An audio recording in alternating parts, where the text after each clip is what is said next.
ചേരമാൻ മഹല്ല് കമ്മിറ്റി സംഘടിപ്പിക്കുന്ന career awareness ക്ലാസുകളുടെ ഉദ്ഘാടനം നടന്നു. മുഹമ്മദ് ആരിഫ് IPS ഉദ്ഘാടനം ചെയ്തു. ഈ അവസരത്തിൽ നമ്മൾ എന്തുകൊണ്ട് അത്തരം ഒറ്റപ്പെടലിന് വിധേയമാകുന്നു അല്ലെങ്കിൽ ഇത്തരം പ്രതിസന്ധികൾക്ക് വിധേയരാകുന്നു എന്നുള്ളതിനെ കുറിച്ച് ഒരു വിചിന്തനം ആവശ്യമാണ്. നമ്മൾ ഓരോ വ്യക്തികളും ഒരു വൃക്ഷത്തെ പോലെയാണ്. ഒരു വൃക്ഷത്തിൻ്റെ ഒരു നിലനിൽപ്പും അതിൻ്റെ വളർച്ചയും അതിൻ്റെ വേരുകൾ എത്രത്തോളം ദൂരവ്യാപകമായി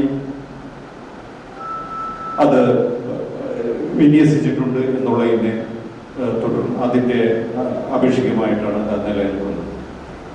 ഒരു കാറ്റിൽ അത് വീഴാതിരിക്കണമെങ്കിൽ അതിൻ്റെ വേരുപടലം വിസ്തൃതമായി വ്യാപിച്ചിരിക്കണം. താഴ്വേരുകളും അതുപോലെ തന്നെ ചുറ്റിലേക്കുള്ള മറ്റു വേരുപടലങ്ങൾ. മഹല്ല് ജോയിന്റ് സെക്രട്ടറി നൌഷാദ് അധ്യക്ഷത വഹിച്ചു.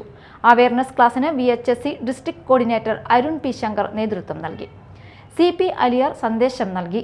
ഖത്തീബ് സലീം നദ്വി, അബ്ദുൽ അസീസ് നിസാമി, ഹൈദർ അലി, ഷഫീഖ്, അജീബ്, അബ്ദുറഹിമാൻ, അഡ്മിനിസ്ട്രേറ്റർ മുഹമ്മദ് സുനൈസ് എന്നിവർ പങ്കെടുത്തു.